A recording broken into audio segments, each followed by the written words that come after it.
We are transfixed here. Tracy, an owl got out of the zoo and entertained us for a year. Flaco the Eurasian eagle owl. Yeah, he was great. You would see people taking photos of him, and he would be sort of peeking into apartments, and everyone started viewing him as the sort of like symbol of freedom in New York City.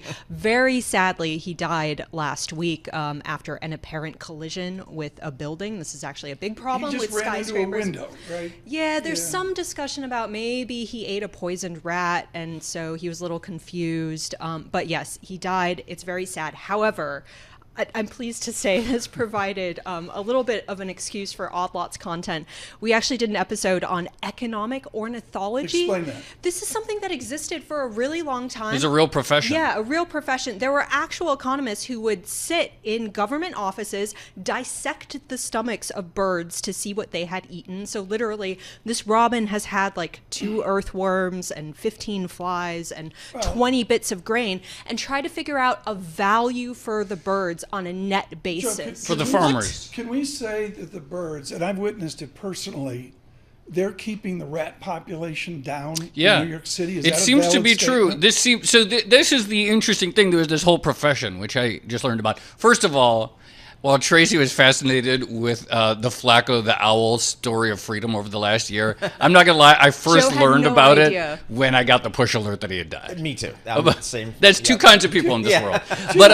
But they really they actually had economists, or they called them economists, cut them open, and they say, well, this bird on net saved the farmer's X because it ate this many pests, etc. Really? Yeah, and there's a real profession housed within the Department of Wildlife. It'll be out Friday. It's in honor of Flaco. Wow. Yeah. And it's all about the lost science of economic ornithology. We don't do it that much anymore because nowadays we have pesticides. But apparently the intuition, per your point about keeping the rat, like that intuition that birds were beneficial for that reason has been borne out over the years. Can I just, for those on YouTube, you can witness this with Ari's great camera work. If you're on radio on Apple CarPlay, Paul, you're styling it this morning.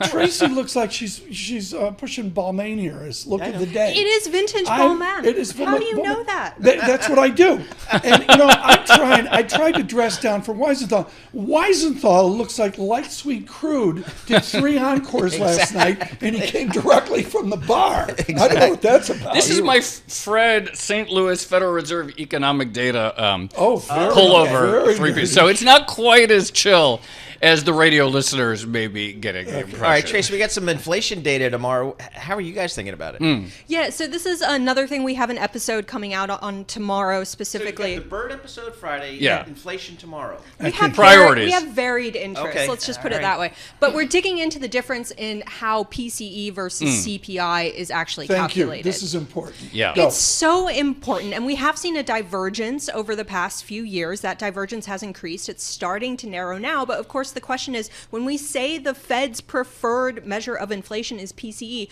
what do we actually mean? What is that measuring? Yeah, it's really interesting because not only do they they capture a lot of things. So PCE turns out it's much wider variety of goods. It's not strictly consumer price indices. It's trying to measure wider things, but also it has a lot of interesting imputations. And so things go into the PCE that aren't prices the way we see prices in, say, a grocery store where you can look at the price of eggs, or and so trying to figure out like the imputed value of how much do you pay your bank for checking services, or how much do you pay a portfolio manager, things that don't have a price tag. And it's really fascinating to figure out how economists try to solve the problem of putting a price on something that doesn't have a price tag. There was actually a stat in the episode that blew my mind, which is 13% of PCE comes from imputed prices. Yeah. So unobservable things. Who imputes that? Well, I guess it's the Bureau of Economic Analysis. The BEA, that's right. I'm a big the economist believer, there. Joe, you grew up with the Dallas Tribune, the Cleveland series. I'm biased to Cleveland, but that's just because, the Indians. But, the answer is these cottage industry inflation statistics, and Chairman Powell has mentioned the Dallas Tribune as having validity. Did that come up in your conversation?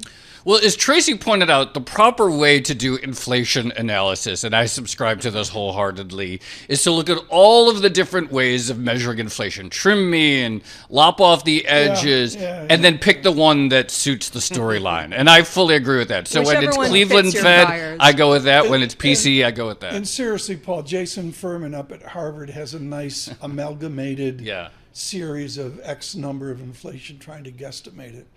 I'm sort of agnostic on it. I don't know. Well, you can also just choose an actual thing as your personal measure Tracy of inflation. chooses mayonnaise. I choose mayonnaise. I've been tracking that for several years. Wait. There's an international date line here.